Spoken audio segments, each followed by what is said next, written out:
Retail Fast 5, brought to you in partnership with the A&M Consumer and Retail Group, Firework, Avalara, TGW, and Sezzle. Ranked in the top 10% of all podcasts globally, the Retail Fast 5 is the podcast that we hope makes you feel a little smarter, but most importantly, a little happier each week too, especially this week if you're on the road. November 22nd, 2023 is the date today. I'm your host, Ann Mazinga. And I'm Chris Walton. And we are here once again to discuss the most important headlines from the past week that highlight how the physical, digital, and human elements of retail are coming together to shape the future. Chris, it's like the biggest week, month, perhaps 3 months in retail. We've been celebrating Black Friday and Cyber Monday deals all month long. I want to know, are you going to go shopping? Like, what's your plan here? Yeah, I hope to get into some stores, Ann. I hope to. You know, okay. It's a fine. I'm out in California. Actually, it's a fine Wednesday morning. I got my big cup of coffee. It's like 7:30 in the morning when we're recording this for all you fans. So apologize if there's any lag to my performance here. Get it? You're just California dreaming. So given that you're like in one of the most beautiful places, in my opinion, on the planet. Yes. What movie are you going to stay in and watch this weekend? Oh, and that is such a good question. Gosh, that's so appropriate for me. You know what's on I know. You know what I'm trying to watch, which I've never seen, which I bet you've actually seen this movie, The Devil's Advocate. With Keanu Reeves. You've never seen that? I've never seen that. I think I don't know if it holds up. So I'm not going to get you too pumped, but I'm gonna fire that baby up. I got a bottle of Duckhorn. I think I'm gonna fire that up, drink the bottle of Duckhorn, and see what happens. See if I find God or maybe the devil. And I don't know how it's gonna go. Oh man, that was in its day. That was a great movie. But yeah, you'll have to tell us if it holds up. Yeah, I mean Keanu, he was like in his prime, and then Robert De Niro's in that. Al Pacino, yes, that's young right. Charlize Theron. Yeah, that's right. But what are you doing? Yeah. What are you doing? Enough about me, Ann. What are you doing? The inquiring minds want to know. What am I doing this weekend? I'm gonna try to relax, and I'm gonna play pickleball on Saturday, so get that in, and then indoors. I hope indoor pickleball. Yes, indoor. Okay. Yes, thank unfortunately, if I was where you were, it would be out. I'd be wrestling those olds out there in California for the pickleball courts, putting my paddles in. The old biddies there'd be some fighting for them. It was intense last year. I mean, you got to wait like 2 hours and put your paddle in the holder, Chris. And if you aren't ready to go and you are playing whoever is on the court next to you, they have that. Those are some mean streets out there in the pickleball world in San Clemente. Let me tell you. Oh my God. Yes. Oh my God. Well, I can honestly say I've only played pickleball once, so I have no idea what you're talking about. And honestly, I'm kind of proud of that, actually. I'm holding strong against getting into the pickleball craze. You do you, Chris. It would take too much. But stay inside and watch movies all weekend in California. Don't worry. Yeah, and read books. I'm also going to read The Confederacy of Dunces. That's my other plan this weekend. I'm sure there's lots of fans of that book. But I really hope you go have a taco or something. Do yourself a favor. Get outside. Have a taco. That is amazing. Yikes. That's the quote of the show already. All right, but before we get started, any big content drops that we need to alert our audience to? Yes, we have a content drop coming up. As you're spending time doing some online shopping for Black Friday, you should check out flights to Palm Springs, because Chris, we are going to be headed out to E-Tail Palm Springs 20th anniversary event happening February 20th. They've been doing that 20 years. It's crazy. February 26th through 29th of next year. You can catch executives from PetSmart, Bobble Bar, Vince, Lowe's, Stitch Fix, Merrill, AutoZone, and over 150 other speakers, bringing you customized search, email, and commerce tracks, engaging panels, and intimate networking experiences. And we have a special offer for all of you listening now, you OmniTalk fans. You can use code OmniTalk20 for 20% off your ticket. So check out the agenda and register on their website at etailpalmsprings.com, or you can check our show notes for that link. So Chris, that's my announcement that I have, but you got anything up your sleeve? No, I mean, I love Palm Springs. I can't wait for that show. And I didn't get to go last year because I had a family thing that kept me from going to that show. You did that show solo, but I'm excited about it. But yeah, and actually there's a couple other things I want to highlight for the audience too. We've got a great interview with executives from Microsoft and GitHub on why Gen AI is one of the safest bets retailers can make. It's really fascinating content. Can't wait for that. So if you haven't registered yet on LinkedIn, check out our events page on our OmniTalk page and get yourself signed up. There's about 600, 700 people already registered to attend that. And also next week, and we just finished this recording, Binder's Brian Kavanaugh is returning to go even deeper with us on digital asset management in our next Spotlight Series podcast. If you want to keep a lookout for that, and if you want to learn more about Binder, which is the most intuitive digital asset management platform out there, you can also book a demo at binder.com. All right, Chris, it's time. Let's give the people what they want. What they want. Besides, whether we're ready or not, let's give them what they want. And yes. Right, in today's Fast Five, we've got news on Gap's latest earnings performance. Walgreens plans to ship more from stores. Kohl's strategic decision to focus more on its stores. An in-person review of the new Toys R Us store that opened last week at the Mall of America. And the always good for a mic drop, Chad Lusk of the A&M Consumer and Retail Group stops by to give his company's latest report on the state of U.S. consumer sentiment in 5 insightful minutes. But we begin today with big news out of Amazon. Anne. Yes, Chris. Amazon and Hyundai have launched a strategic partnership that includes selling cars on Amazon.com in 2024. According to an Amazon press release, the newly announced partnership includes 3 key elements. First, beginning in 2024, auto dealers for the first time will be able to sell vehicles in Amazon's U.S. store, and Hyundai will be the first brand available for customers to purchase. Second, Hyundai has selected AWS as its preferred cloud provider. And third, and finally, next generation Hyundai vehicles will be even more responsive and interactive because they will also come with Alexa already built in. Chris, don't get comfortable because we are already kicking things off with the A&M put you on the spot question. Oh, wow. They are going right for it this morning. First question, they want to know, while there are a few different components to the Hyundai Amazon partnership, the ability to buy vehicles on Amazon.com is the most eye-catching one. Yes. What needs to be true for this to work for consumers, for Hyundai, and for Amazon? Wow. Oh man, that's why I love having this A&M as a partner, because they take the headlines. Like today, I always do this thing in my head, Ann, where like I try to predict which headline they're going to ask the question about, and this was not the one I thought they would pick at all. Yeah. And they went right for it, and they expanded the whole conversation that I was planning to have on this, and so kudos to them for doing that. So, to answer that question specifically, I think there are 2 things Amazon has to do really well. Okay. The first one, which is outlined in the announcement, is that there's an actual connection with the dealer.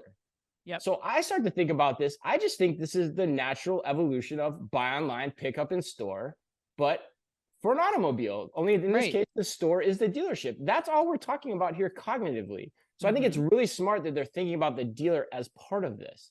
The second part, I think, and I'm waiting to hear what you think about this, because you just bought a car like a week ago and you were talking to me about how horrible the experience was, and you were hoping somebody would go online and fix this or come up with a new way of doing this. So I'm curious to hear what you think. But for me, the second part is the pricing and the paperwork. They have to be transparent. They have to be quick, so that you just go into the dealer, you inspect the goods like you're picking up your online order, you click buy in some way, shape, or form to close a deal, and you're off, and there you go. And those are the key points I think that are required for this to work. The other point last point I would make is I love the partner, Ann. I think okay. Yes, I think Hyundai is the exact right partner to do this with. It's utilitarian. It's kind of the basic B of cars, which is exactly how I think about Amazon. And there's no slight in that. I think that's true. There's no exactly frills. What Amazon is. Yeah. Yeah. It's the white T-shirt of cars. Yeah. It is. So like, I think it's a great marriage, and it's the perfect perfect company to start with. And it's a new big business for Amazon to disrupt. It's bold. It's a beautiful move. I actually legitimately might consider making my next purchase a Hyundai, and actually potentially showing our OmniTalk listeners how this process works from start to finish, depending on when I need to purchase my next car. Ann, I feel like the pronunciation is so like, can we get, it's Hyundai. Hyundai. I don't know. I looked it up and it was I thought that's what I was saying, but I don't know. But I don't know. Well, but what do you think? I mean, you know what we're talking about. Yeah, you have more firsthand experience. You just went through this process. So yes. Like, do you like this idea? Do you think it has legs? What do you think? Absolutely. I mean, this is like the thing I am most thankful for this Thanksgiving. I was just talking about it 2 podcasts ago, how like I would eliminate the whole car buying process. It is terrible. And I really think that this is the first step. I mean, you call it out to answer A&M's question, you know, for the consumer, you remove the haggling and the BS associated with the car buying process. And I think more importantly, Chris, like for me, I liken this to the Buy with Prime story we were talking about last week, because I think that there's also a level of comfort that people have purchasing something from Amazon. Like Carvana's been doing this, CarMax has been doing this. And now I think you have somebody that you have a relationship with already. You have trust in that Amazon is going to make sure that this process is as smooth as possible.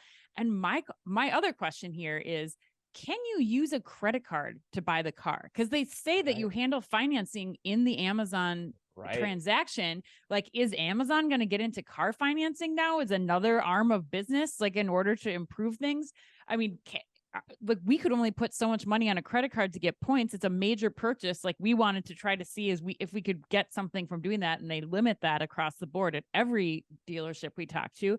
So I think that there's some real potential there for Amazon in terms of other sources of revenue and a customer who's very comfortable with them. I think the thing though for Amazon, which is, well, I'll conclude with answering A&M's question in this. For Amazon, to me, they are getting so much more data now about us as consumers in a place where we spend a lot of time that has typically, I mean, before this, it was really a black box to Amazon. I mean, they had what we were doing on our phones or, you know, on our mobile devices, but now they have Alexa that's going to be accessible to us at any point in time.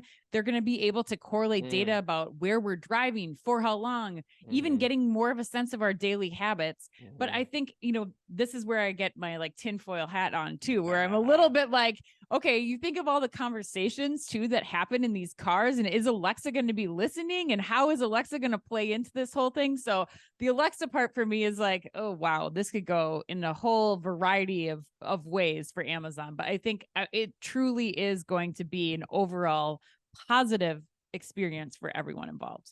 Yeah, and it sounds like that's a really great point too, because it sounds like that's all built in, right? That's the quote exactly. Like that, regardless of whether you buy the car from Amazon or not, it'll be built into all Hyundais that are sold. So it's really interesting. Yeah, and the other point I'd make too, Ann, is like, you know, Amazon wrote the press release for how they want this experience to be, right? And then they worked backwards to design it and found, and that's why I think the partner is key on this, to just find the right partner that could step into it first with them, with that press release in mind. So I don't know. I think this thing has legs. So the other point too is, this outside your home, the car's the biggest purchase you make. So like this is a huge business for Amazon to go in and potentially disrupt. So headline number 2, Gap topped the street's expectations this past week with a quote solid quarter, but also said that its holiday outlook is soft.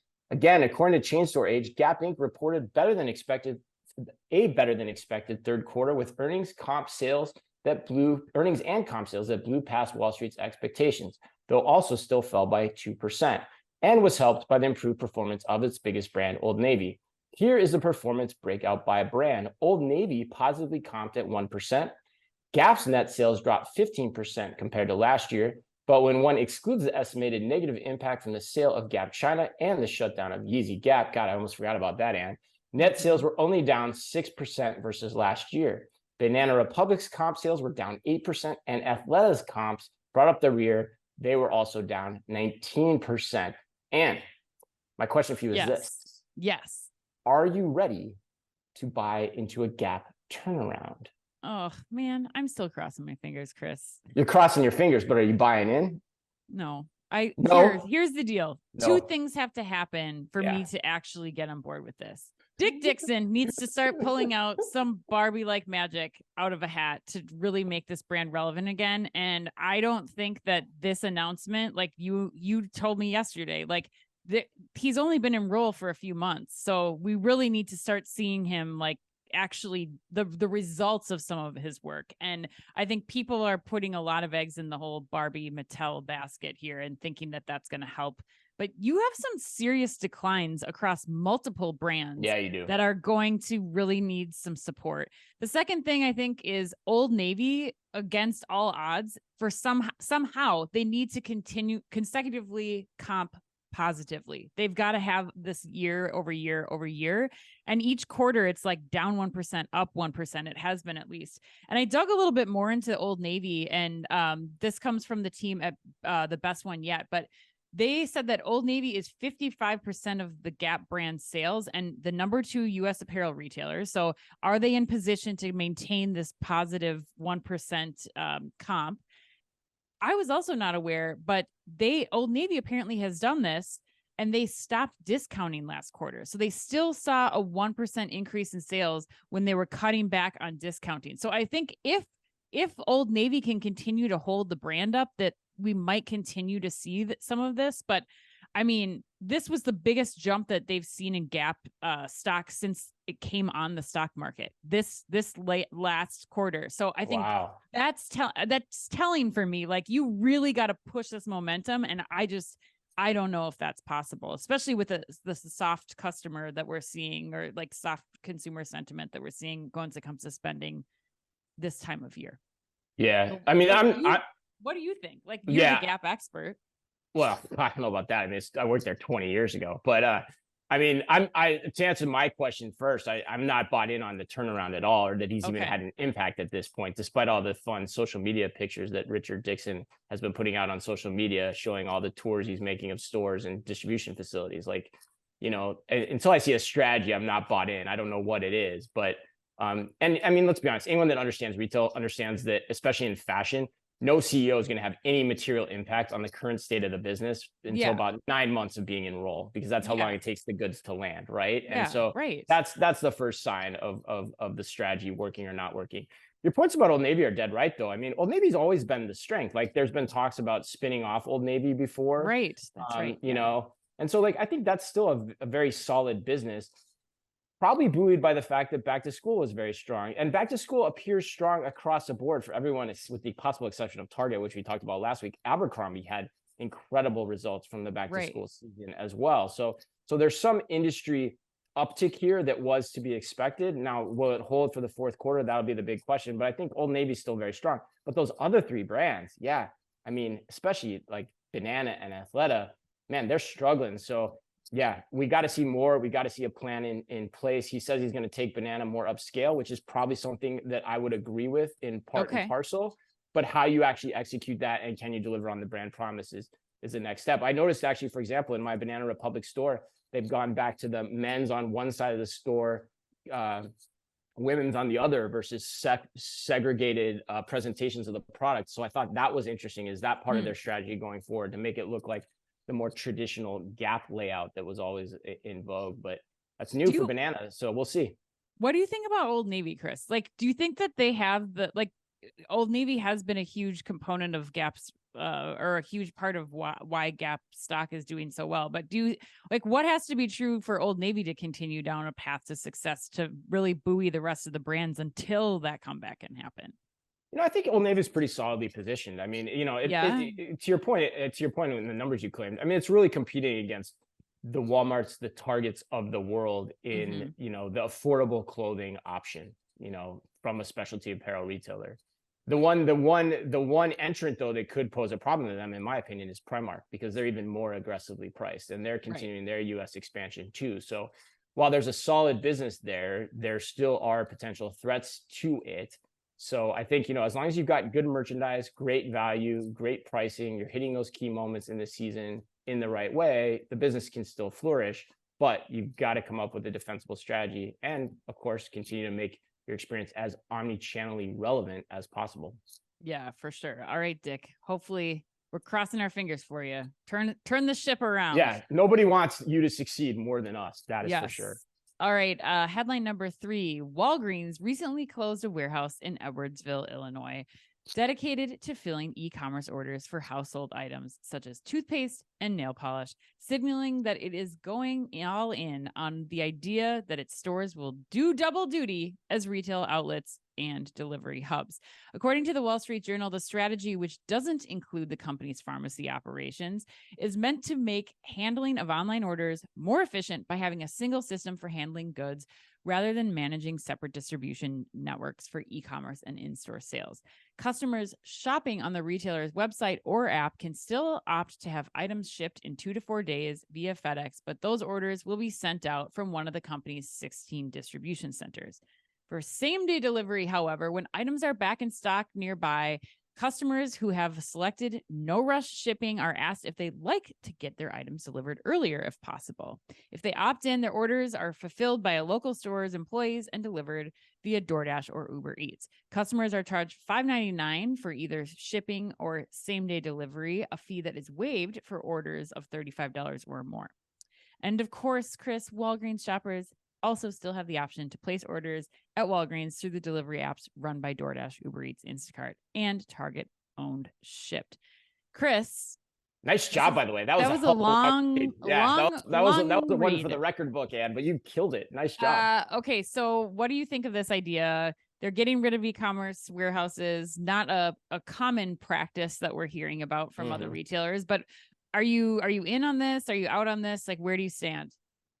Yeah, you know, when I first read, we were joking yesterday, when I first read this headline, I was like, this is a freaking terrible idea. You're going to force all your fulfillment into your stores. But then I read the details in the story, and I actually kind of love this move, Ann. Yeah. You do too, I can tell. But yeah, I mean, I think the reason I love it, I think it's a great example, number one, of being able to flex your network to the true needs of your shopper.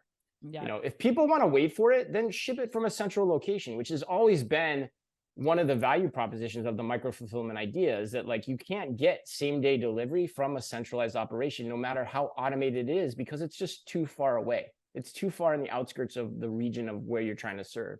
Yes. So for that reason, I love it, because when you think about the customer that's actually ordering things online at Walgreens, they probably need it same day. If you don't, you're probably going somewhere else, right? Yes. 100%. Yes, I totally agree. I was asking the same question. I was like, in what world am I going to Walgreens to order something for a delivery 4 to 5 days out? Like that's a purchase that I would be going to Amazon, to Target, to Walmart for, like, so I can get a lower price. Like, to me, it'd be rare that I'd be going to Walgreens for this kind of thing. But I mean, would you? What would you do? I can't even think of what I do this for. No, I wouldn't, but it seems like there still are people that are, and there's white label options that allow you to still do, like Bunch is a great example. Like we had them on the podcast. Their CEO, like their white label option for delivery on a specific day of the week if you do want to order from Walgreens, but you can even do it cheaper than, say, getting it from, you know, the other options that are out there. So that's still an option. But you're right, like same day is what it's all about here. And they're paying $5.99 either way. That's what I don't understand.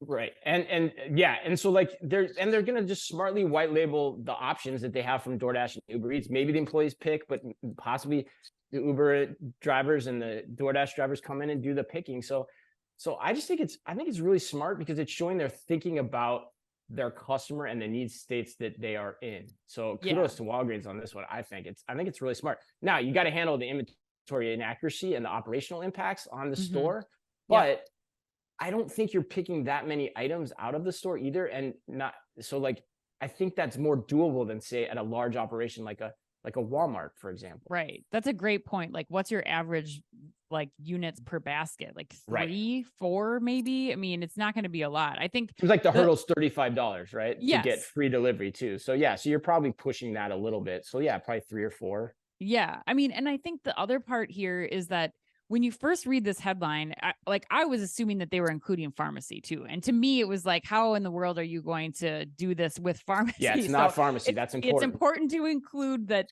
they are not doing this for pharmacy items. I think they should stick to as many other fulfillment methods as possible, given all that they've had going on over there with their inventory and store staff.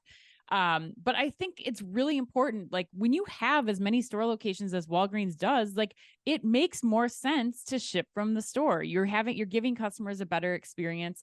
I also like this, Chris, because I think it opens up the opportunity for Walgreens to evolve to, how do I operate like that Wawa store format that we're starting to see, where you have your employees focused on and practicing picking those 1, 2, 3 items, pulling something from the pharmacy, and then delivering at the front door of the store, much like we're seeing in the Wawa store where you're not wandering the aisles. You're just going there. You're picking up your product. It's quick. You order via the app, or you walk up and order things just like you're already going in for your prescription pickup now. Like, I think this opens it up for a much more efficient and a much more safe environment for the for the Walgreens employees down the road. I don't know if I mean, that's probably way far out down the future, but I think that method of just changing the mindset of the employee in the Walgreens store could be something that we could see grow in the coming months and years. Yeah, that's a whole nother longer term angle to this. And they are testing, it seems like testing models similar to that in Chicago that we've gotten wind of. But yeah, I mean, I've said this before too, and like, kudos to Stephanie Cruz Curley and her team at Walgreens. Like even the app for same day delivery is so efficient and so easy to use that if you're a Walgreens shopper and you're listening and you haven't tried it yet, I would tell you to try it, because it honestly changes your life, and it makes the whole process of getting everything you need from them so much easier. All right, Ann, let's introduce one of our all-time favorite guests, Chad Lusk. Perk those ears up, OmniTalk fans, because joining us now for 5 insightful minutes is Chad Lusk, partner and managing director at the A&M Consumer and Retail Group. Chad is here to discuss the results of his company's latest fall U.S. consumer sentiment survey. Chad, in A&M CRG's spring 2023 consumer sentiment survey, you found that U.S. consumer sentiment was up despite concerns of inflation and fears over their own financial well-beings. What does the fall 2023 sentiment survey tell us about how they are feeling now, 6 months later?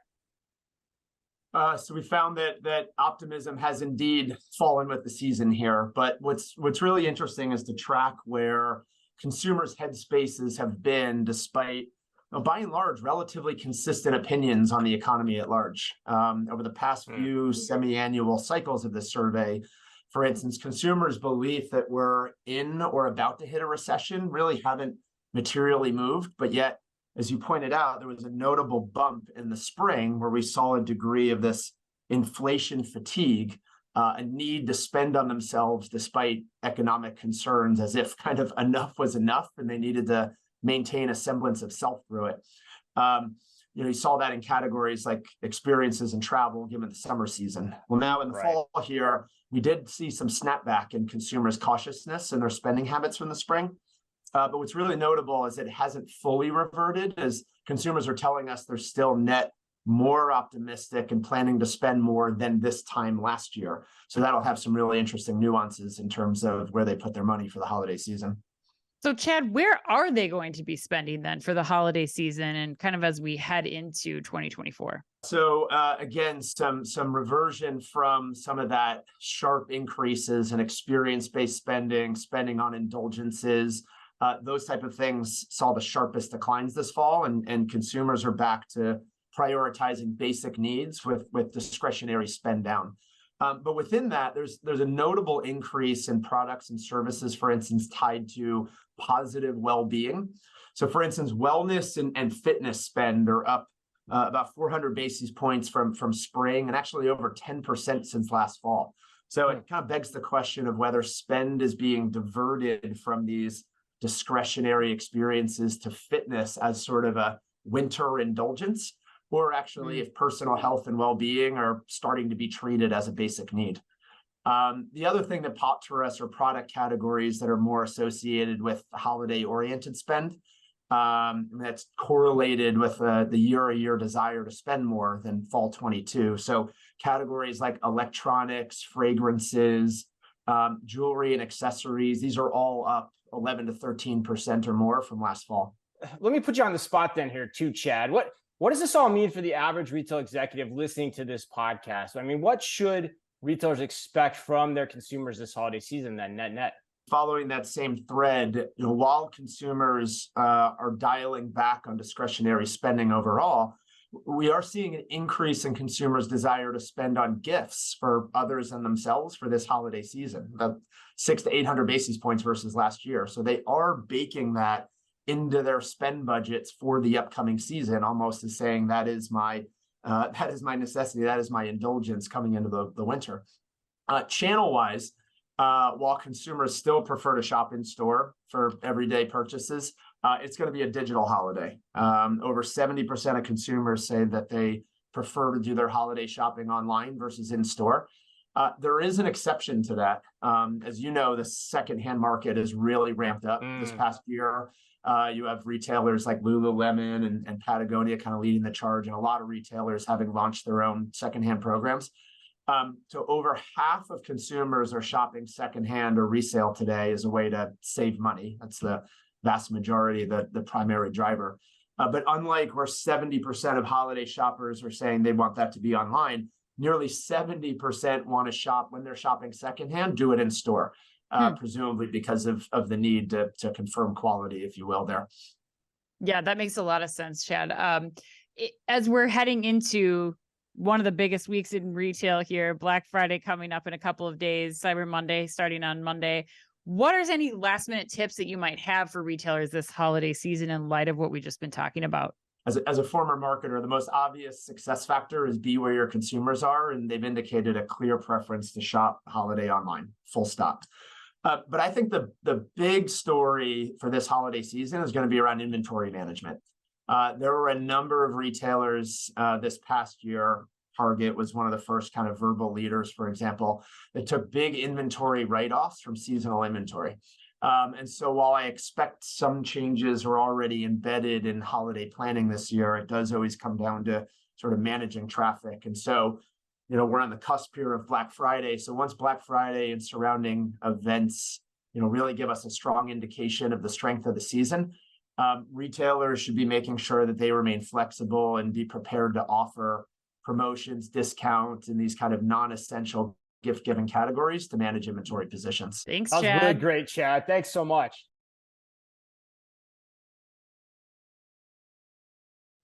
Headline number 4, there's more tough times at Kohl's, Ann. That's kind of an interesting one to say, very alliterative. According to Retail Dive, Kohl's Q3 net sales fell 5.2% year over year to $3.8 billion, with comps down 5.5%. In addition, CEO David Alves also left the company after only 1 year, as CEO Tom Kingsbury said he eliminated the role so that stores and supply chain teams could report directly to him. Ouch. Okay. Yeah. That's one method. Yeah. On the bright side, while overall comps were down more than 5% in Q3, store comps in the period fell just 1% and were up slightly year to date. Instead, CEO Kingsbury pointed to the retailer's digital efforts undermining its overall performance. And it's been a while since we've discussed Kohl's on this program. So my question for you is, did this headline make you miss them? I mean, a little bit. Yeah, me too. Me too. We haven't covered them in a while, but honestly, Chris, what is the plan here? I mean, we just heard Chad in the last segment tell us that consumers want the ability to shop for deals online. So this whole digital is bringing us down and moving in that opposite direction to focus on stores feels like, I don't know that I would completely turn that around. That would not be my approach, but you just move forward. You just move forward, Kohl's, and see what happens.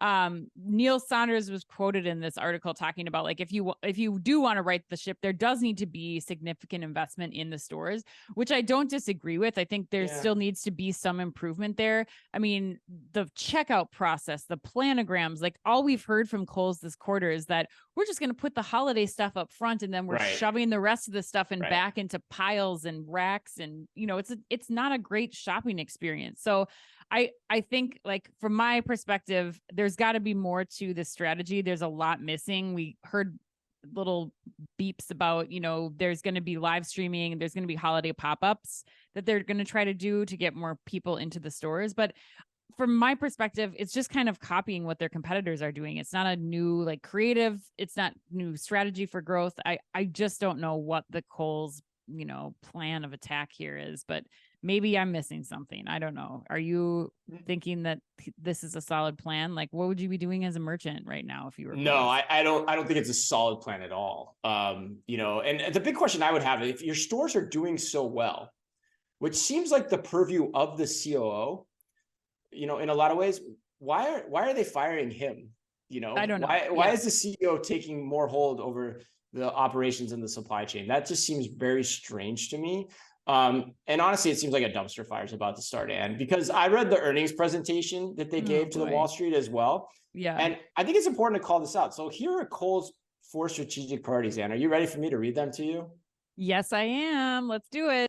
All right. Starting off with a bang, your and my personal favorite, enhance the customer experience. Number 1. Number 2, accelerate and simplify the value strategies at Kohl's. Number 3, manage inventory and excess with discipline. And of course, 4th and finally, strengthen the balance sheet. Which, Ann, when I sit back and look at, are basically 4 things that apply to every single business out there. Right. I mean, there's nothing unique about that at all, right? No, there's not. And so then this is like the Macy's North Star days. That's what this reminds me of. It kind of is, yeah, in a lot of ways, even though I'd say that was even more tangible, but it's right. also a continuation of where they've been, because I've read their earnings presentations a lot remember they had the win in activewear was the previous strategy, which which the board signed off on too. So where did that suddenly go? But my question too is they say they're going to focus on stores as the growth vehicle, and they talk about, enhancing the customer experience. But aside from the types of things you mentioned, that's really it. And Sephora is going to be the growth vehicle. Yeah, fine for maybe a little bit, but how are you going to get traffic once that starts comping itself? So yeah, there's a tagline that I love when I see it in a present. It's quote, optimize the assortment to reflect customer interest. No effing crap. I mean, that's like basic merchandising that everyone has to do. That's not a strategy. So it may sound good to those that are uneducated in a PowerPoint, but I just don't get what's going on here. Now, to your question, not an easy task, but this isn't going to do it. And the fact that there's a rift up at the C-suite already is not a good sign. Yeah, especially when you're talking about what are you going to do after holiday? Customer interest, sure, you're putting the holiday stuff up front, but then what's going to carry you the rest of the year? That's the part that doesn't make any sense to me either. But oh man. And to overtly shun digital is really odd too. Yeah. Yeah. All right. Well, good luck, Kohl's. We'll check back in later. We're pulling for you. All right. Headline number 5. Last week, Toys R Us opened a new flagship store in the Mall of America. According to Retail Dive, the new 11,000 square foot Mall of America location is the second flagship store in the U.S., joining the first location at the American Dream Mall in New Jersey. In-store shoppers can find toys and games and even take pictures with Jeffrey the giraffe. Chris, you were our boots on the ground correspondent here. You saw this firsthand this weekend. What did you think? Yeah, I mean, my takeaway, a couple things. So I'll give you the nostalgic takeaway. It was super fun. I hyped it up to the kids all weekend long. I didn't tell them we were going, and they were like, "What are we doing, Dad?" And we walked through the whole mall to find it, and then they saw it. They were super excited. And so, net, the experience delivered for me in terms of, what I intended to do with my kids, that weekend. But yeah, with that said, Ann, I think there's a few critical observations I would have as well. First, there were no prices on any of the products, which, I say were there stickers on the boxes? There on a few, but for the majority of them, no. And there were no prices on the shelves either. So, but my thing is okay, that's fixable. It's probably honestly a symptom of the fact that they just weren't ready to open as much as they wanted to be. And they wanted to get open before Black Friday and before the holiday season starts. Right. So I can understand that. And it's probably worth the risk. And they had people with scanners going around. So if you wanted to ask them how much something costs, you could find out. That's simple. That's like waiting to get a closet opened so that I can buy Dove soap at Target. Yeah, it was not a great experience on that front for sure, but hopefully it's fixable. They may have already fixed it. Who knows? But the other point I make is the cash wrap is really poorly designed. There isn't enough space to handle the traffic throughout the course of a large holiday season. So it's going to bottleneck. It's going to become massive, if they correct the pricing issues and get people into the store. So that's an issue. But the third point, which is something you brought up to me in conversations about this, is I was more excited about it than my kids, honestly. Yeah. I mean, that was my first question for you. It's yes, for you and I, it's nostalgic, but do the kids care? Were they excited to be there once they got in and saw the toys? What was it like? What did they say? The interesting about that point is the kids, once you take them into a toy store, the kids will be interested in something, right? For sure. It's like crack. But in retrospect, as I was thinking about it, and I think this is important for the long-term nature of what they're trying to do here, is the assortments were smaller than what I'd find at a typical Target or a Walmart. Really? There were not nearly as many Legos, as was it just there was more quantity like of other like variety, I guess, like where they weren't going deep on like where I feel like Target and Walmart have to like go deep on certain categories. I would say there's so much stuff. I don't know the exact floor pad of a Target or a Walmart dedicated to toys, but it's not that much smaller, or it's pretty equivalent to 11,000 square feet of space. You know, it's a pretty large part of the floor pad where you're capturing a lot. And so, you know, it felt like Toys R Us was invested in other categories, like particularly games were very big in the back of the store, much more so than a Walmart or a Target. But you compare that to like Legos, which are the key traffic driver for our family, much smaller assortment. So I don't know. That's where I wonder, like, how strong are the legs atop which this concept stands as it tries to roll out? I think in a market like the Mall of America, with that type of traffic, tourists, makes sense. Those big high places that already get the traffic, it makes sense. But as it tries to extend out regionally, I still have a lot of concerns about that, because you're missing the superstore effect of what made Toys R Us what it was. And that model may be gone forever. Who knows? But it seems like it's working for Dick's. Dick's just had a great earnings report too. So I don't know, but the way it's currently constituted and the size it is, I have concerns as it rolls out further. Okay, yeah, that was going to be my next question for you, was like, okay, MOA, American Dream, the first two openings, they're tourist destinations. You have people in that gifting mindset. Like you were like, we're going to make a day of it. We're going to go to the Mall of America and like be there. And I'm planning on probably leaving with something with my kids. Oh, yeah. But what happens when that format goes to like the B2C malls or B or C malls, or like, you know, in the Macy's concept that we've been seeing for the last year? I'm curious if that will have any legs. And then the last point is they're going into food too. Like I imagine that was not open yet at the Mall of America, it sounds like, but apparently they're doing like the Jeffrey Cafe and stuff, which I also question, like, again, nostalgic for you and I, but like, are your kids going to want to stay in the toy store and like have a malt or something or whatever it might be? Like, I just don't know that that's the right venue for this, or another complication to add to the process. But I don't know. I guess M&M World and all those places do it too, but yeah, but it's a tough competitive ground inside of a mall. But hey, maybe that's actually an interesting point for like if you try to go strip mall with this instead of like traditional malls too. Like, you know, that's like, true. Could you shrink this format down? But I don't know if the economics work on that either, because it's a tough. Toys is a tough business because everyone sells what you sell. Right. Okay. Well, thanks for that report, Chris. I appreciate it. And for all the photos on LinkedIn, check them out if you haven't. Yeah, they were some of the worst social media photos I ever took. Like, I don't know what angles I was thinking about with those. For those that saw them, I apologize. You know, you got to keep doing it. Just keep doing more. Go stick to my strengths. Soar with my strengths, yeah, find some stores in California to take some pictures in this weekend. All right, Chris, let's go to the lightning round. Black Friday started about 2 months ago, as we mentioned, but let's just pretend we're in regular old Black Friday times. What would be one doorbuster worthy product that you would wait in line for this year? Oh man, you know, if there was a deal on was it Casa Azul tequila? Is that what it is? Clase Azul. Clase, yes. God, I can't even say it right. Yes, I don't know why I brain farted on that. Clase Azul tequila. Yeah. I would be all over that. Like, give me a 50% discount on that, and man, there'd be a run on your liquor store if you could do that. We got to start looking for that. No, you don't think so? Maybe at Costco. That'd be a great Costco deal if they could ever get their hands on that. Man. Okay. God, run on that. Oh, Chris, you find that. You buy 2 bottles. One. Yeah, you'll love that, huh? Yeah. All right. I actually owe you one for your birthday too, because that's kind of my signature gift I give you every year. But I've not given you that gift yet, so I need to go out and do that. So I'm on record as saying I will procure one of those bottles for you. All right. A woman posted a now viral TikTok video showing that her Stanley water bottle had survived a car fire with the ice still unmelted, which is quite frankly unbelievable. And do you own a Stanley water bottle? And if not, why not?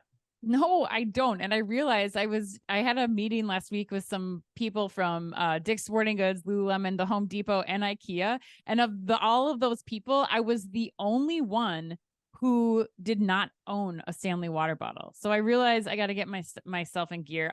I'm not a fan of metal drinking vessels. So I think that's the problem. I need like ceramic or glass all the way. Paper, I don't know, but something about metal. It's like probably, I don't know. I'm going down a rabbit hole. I agree, but second quote of the show, I'm not into metal drinking ware or whatever you said. Drinking vessels, yes. Drinking vessels, yes. Vessels is even more important. All right, Chris, Thanksgiving is upon us once again. What is your favorite movie scene that takes place at a dinner table, and extra points if it's at a Thanksgiving dinner table? Oh man, that question is really hard. It's funny. I was listening to the Rewatchables, the Bill Simmons podcast that he does on old movies yesterday, and I picked Planes, Trains, and Automobiles specifically because it's Thanksgiving, and they were having a discussion on whether that is the best Thanksgiving movie. And honestly, they couldn't come up with another one, and I don't think I can either. I'm guessing you might be able to since you asked this question, but so for me, I can't. And they don't even have a dinner in that movie that I recall. So. The most memorable dinner scene for me is probably the end of Godfather 2 when they all sit down at the table and they bring back everybody from the first episode. That's probably the most memorable dinner scene that I can remember, but can you think of one? Oh no. The only dinner scene that I could imagine, I thought of Beetlejuice, but that was not, that's a good one too. That's not related to Thanksgiving, unfortunately. So I would not get the extra points on that one. Right. Yeah. So there's probably some Vince Vaughn movie or something where somebody has a Thanksgiving dinner or something with Jennifer Aniston. I feel like that might have happened, but who knows? All right, let's close this out. I recently learned that camel milk is becoming an increasingly popular ingredient amid growing demand for food products that claim to offer health benefits. So my question to you to close out the show, Ann, is who is your all-time favorite camel, living or fictional? Well, first of all, I think we need to have a sidebar on why you're having conversations with camel milk, but we can discuss that after the podcast. Actually, the first thing I thought of that came to mind was this Shel Silverstein. Did you ever read Where the Sidewalk Ends? Do you remember those collection of poems? Yeah. Okay, there was a poem that I used to love in there that my parents used to read to me all the time, called The Unicorn, and they have this. It was there's the humpy bumpy camels and the chimpanzees and the cats and rats and elephants and something. Do you know that one? I do not, but it is so great hearing you try to relive it was so it good, in my mind. But yeah, the humpy bumpy camels was my favorite part of that. So, I don't know. It's people are expecting me to say Joe Camel probably or something. Well, actually, I thought the reality. I thought you were going to say JP Camel, the friend of our show, because he's spelled differently with the K, but shout out to him because that's why I specifically put it in because I want to give him a shout out too because he's a huge fan of our show and thank you for all his support. So all right, happy birthday today to Jamie Lee Curtis, ScarJo, and the man worthy of the second Sopranos reference in the last few weeks on the Fast Five, the great Steven Van Zandt, aka Silvio Dante. And remember, if you can only read or listen to one retail podcast in the business, make it OmniTalk, the only retail media outlet run by two former executives from a current top 10 U.S. retailer. Our Fast Five podcast is the quickest, fastest rundown of all the week's top news, and our twice weekly newsletter tells you the top 5 things you need to know each day and also features special content exclusive to us. And we do it all just for you, and we try really hard to make it all fit within the preview pane of your inbox. Thanks as always for listening in. Please remember to like and leave us a review wherever you happen to listen to your podcast or on YouTube. You can follow us today by simply going to youtube.com/OmniTalkRetail. And if you know where the sidewalk ends, please do let Ann and me know. So until next week, on behalf of all of us at OmniTalk Retail, as always, be careful out there. The OmniTalk Fast Five is brought to you in association with the A&M Consumer and Retail Group. The A&M Consumer and Retail Group is a management consulting firm that tackles the most complex challenges and advances its clients, people, and communities toward their maximum potential. CRG brings the experience, tools, and operator-like pragmatism to help retailers and consumer products companies be on the right side of disruption. And Firework. Firework is the largest video commerce solution built for the world's leading brands. They empower brands with shoppable and live stream video on their own websites where people like to shop. Put your commerce in motion with Firework. Find out more at firework.com. And Avalara. Avalara makes tax compliance faster, easier, more accurate, and more reliable for 30,000 plus businesses and government customers in over 90 countries. Avalara leverages 1,200 plus signed partner integrations to power tax calculations, document management, tax return filing, and tax content access. Visit avalara.com to improve your compliance journey. And TGW. Revolutionize your grocery supply chain with TGW. Their experts tailor automation solutions to your needs, ensuring you have the edge. Work with TGW before your competition does. Discover more at tgw-group.com. And finally, Sezzle. Sezzle is an innovative buy now, pay later solution that allows shoppers to split purchases into 4 interest-free payments over 6 weeks. To learn more, visit Sezzle.com.